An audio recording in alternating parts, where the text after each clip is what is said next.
নমস্কার বন্ধুরা, আজকের বিনিয়োগের আরেকটি নতুন এপিসোডে আপনাদের সকলকে স্বাগত। আমি সুজন দাস, আমি সার্টিফাইড ফাইন্যান্সিয়াল প্ল্যানার। ২৬ বছরের ওপর ধরে আমি ইনভেস্টমেন্ট অ্যাডভাইজারির কাজ করছি। প্রচুর মানুষকে আমি তাদের ফাইন্যান্সিয়াল জার্নিতে সাহায্য করেছি, সঙ্গ দিয়েছি। তারা তাদের ফাইন্যান্সিয়াল ডেস্টিনেশনে পৌঁছতে পেরেছে। এখনো সেই কাজ করে যাচ্ছি। এটা করতে গিয়ে বন্ধুরা জানেন, আজকে একটা মনের কথা শেয়ার করি আপনাদের কাছে। যে আ যেটা আমাদের অ্যাকচুয়াল দরকার, আমরা অনেক সময় নিজেদের অজান্তে বা জানতে সেই জিনিসগুলো থেকে দূরে পালাই।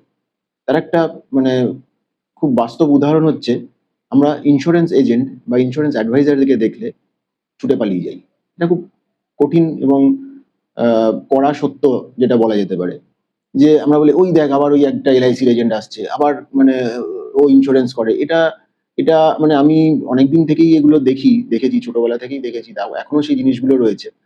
যে কোনো লোক যখন ফোন করে, কোল্ড কলিং করে বা যাই মানে এক্সিস্টিং আ ক্লায়েন্টকেও যখন আমি বলি যে সে হয়তো আমার থেকে নানা রকম ইনভেস্টমেন্ট অপশনে ইনভেস্ট করছে, ট্রান্সেকশন করছে। কিন্তু যখনই আমি ইন্স্যুরেন্সের কথা বলি, সে বলে, "না, না আমার তো অনেক ইন্স্যুরেন্স পলিসি করা আছে।" কিন্তু অ্যাকচুয়াল ইন্স্যুরেন্সের যে ধারণাটা সেটা এত ভুলভাবে ইনভেস্টরদের কাছে পৌঁছেছে, যার ফলে এখন তার যখন সঠিক ইন্স্যুরেন্সটা নেওয়া দরকার সে তখন নেয় না। আজকে মানে কোনো লোকই প্রায় মেক্সিমাম লোক জানে না যে HLV কি? Human life valuation. প্রত্যেকটা জিনিসের তো একটা ভ্যালু থাকে। আজকে ধরুন আমরা যখন গাড়ি কিনি, আমরা যখন সেই গাড়িটার ইন্স্যুরেন্স পলিসি করাতে যাই, সেই গাড়িটার যে ভ্যালু সেটার উপর ইন্স্যুরেন্স কভারেজ ডিপেন্ড করে। ঠিক আছে? যে সে গাড়িটার কতটা ইন্স্যুরেন্স হবে। আমরা যখন কোনো ধরুন আমরা যে মোবাইলও কিনি, দামি মোবাইল সেগুলো কিন্তু ইন্স্যুরেন্স করা থাকে। ঠিক আছে? তারপরে যেরকম কনজিউমার গুডস সেগুলোরও করা থাকে। তো আমাদের হিউম্যান লাইফ এর কি ভ্যালুয়েশন আছে? তাহলে আমি কত টাকার ইন্স্যুরেন্স এ নিজেকে কভার করব? আমার ভ্যালুটা কি? কোনটা? সেটা কিন্তু আমরা অনেকেই আমাদের ইনভেস্টররা জানেন না। তাদেরকে সেগুলো আমি জানানোর চেষ্টা করি। তাদেরকে বোঝানোর চেষ্টা করি যে আপনি মানে প্রচুর ইন্স্যুরেন্স পলিসি নিয়ে বসে আছেন।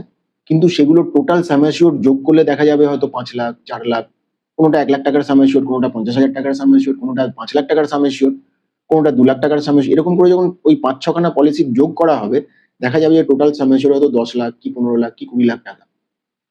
তো আজকে আমার প্রশ্ন তখন তাদের কাছে থাকে যে আজকে ভগবান না করুন যদি আপনার কিছু হয়, আপনার ফ্যামিলির কি ওই ১০-১৫ লাখ টাকাতে তাদের বাকি তাদের সমস্ত ফাইন্যান্সিয়াল নিডস তারা পূরণ করতে পারবেন?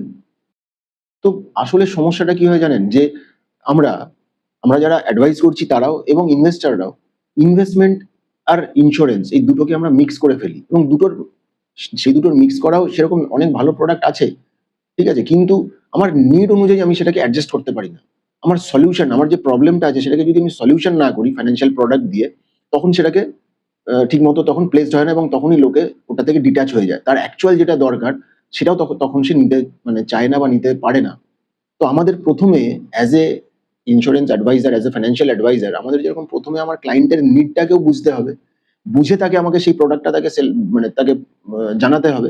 সেরকম একটা ইনভেস্টরকেও তার মনের অ্যাকচুয়াল কথা মানে তার অ্যাকচুয়াল নিডটা তাকে বলে যে তাকে কিন্তু জিনিসটা জানতে হবে যে আমি আমার অ্যাকচুয়াল যে প্রবলেমটা যদি আমি শেয়ার করি বা আমি যদি চাই যে আমি এটা চাইছি, তাহলে কিন্তু অপোজিটে যদি একজন ভালো অ্যাডভাইজার থাকেন তাহলে সে তাকে সেই তার নিড অনুযায়ী তাকে ফিন্যান্সিয়াল প্রোডাক্ট দিতে পারবেন এবং সেটা যদি ইন্স্যুরেন্স প্রোডাক্ট হয়, যদি তার নিডের সাথে সেটা ম্যাচ করে, সেটা যদি এন্ডাওমেন্ট প্রোডাক্ট হয়, সেটা যদি মানি ব্যাক হয়, সেটা যদি টার্ম প্ল্যান হয়, সেটা যদি অন্য কোনো পেনশন প্ল্যান হয়, তাহলে তার নিডের সাথে যদি ফিট করে তাহলে কিন্তু সেটা তাকে নিতে হবে এবং তার নেওয়া উচিত। এটার কোনো থাম্ব রুল নেই। এরকম অনেক ভিডিও মার্কেটে ছড়িয়ে রয়েছে যে ইন্স্যুরেন্স শুধু টার্ম প্ল্যান ছাড়াই সমস্ত ইন্স্যুরেন্স খারাপ। শুধু ওটা ছাড়াই সমস্ত খারাপ। তো এটা কিন্তু ঠিক নয়। একেকজনের একেক রকম নিড আছে। একেকজন একেক রকম রিস্ক প্রোফাইলিং এ পড়ে। সেই অনুযায়ী কিন্তু আমরা এন্ডাওমেন্ট প্ল্যানকেও পুরোটা খারাপ বলতে পারি না। আমরা মানি ব্যাক প্ল্যানকেও পুরোটা খারাপ বলতে পারি না। আমরা টার্ম প্ল্যানকেও খারাপ বলতে পারি না। টার্ম প্ল্যানের মধ্যে আবার একটা আছে যে return of premium, non return of premium. তো এটার কোনো থাম্ব রুল নেই যে এটা খারাপ, এটা ভালো। এটা সকলের জন্য ভালো, এটা সকলের জন্য খারাপ। যার যেরকম নিড, যার যেরকম প্রয়োজনীয়তা তাকে সেরকম ইন্স্যুরেন্স কভারেজ নিতে হবে। এবং যে ক্ষেত্রে আমাদের গাড়ির ক্ষেত্রে আমাদের বাধ্যতামূলক মোটর ইন্স্যুরেন্স করাতেই হবে। রাইট? তো সেরকমভাবে আমাদের গাড়ির থেকে তো আমাদের জীবনটা আরো বেশি মূল্যবান।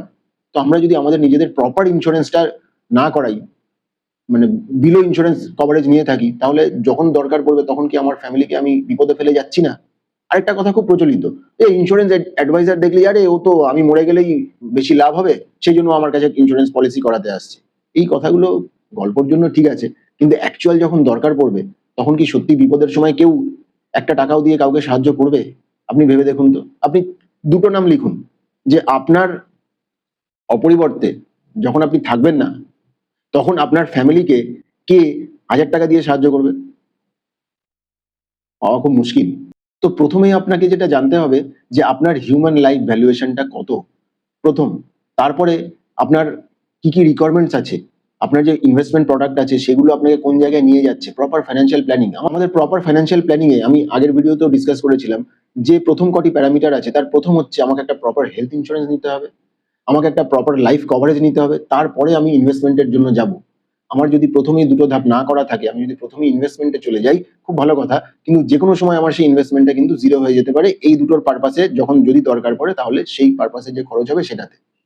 তো আশা করি আপনারা এরপর থেকে ইন্স্যুরেন্স অ্যাডভাইজার দেখে ইনভেস্টাররা পালাবেন না, তাদের ফোন তোলা বন্ধ করবেন না, তাদের সাথে বসুন, আপনার জিনিসগুলো নিয়ে তাদের সাথে শেয়ার করুন। যদি দেখেন যে না সে তো কোনো একটা পার্টিকুলার প্রোডাক্ট নিয়ে এসছে সেটা আমাকে যে কোনো মূল্যে আমাকে গছিয়ে দিয়ে যাবে, সেক্ষেত্রে আপনি সেই ইন্স্যুরেন্স অ্যাডভাইজারকে বা এজেন্টকে আপনি অ্যাভয়েড করতেই পারেন। কিন্তু আমাদের মতো যারা আছেন, যে আমরা প্রপার প্ল্যানিং করে কাস্টমারের প্রবলেমটা বুঝে তাদের সলিউশন দেওয়ার চেষ্টা করি, তাদের সাথে যোগাযোগ করুন। ধন্যবাদ। আশা করি পরের ভিডিওতে আবার নতুন একটা কিছু টপিক নিয়ে আসবো। ততক্ষণের জন্য নমস্কার। এই ভিডিওটি ভালো লাগলে অবশ্যই সাবস্ক্রাইব করবেন, লাইক করবেন এবং শেয়ার করবেন। ধন্যবাদ।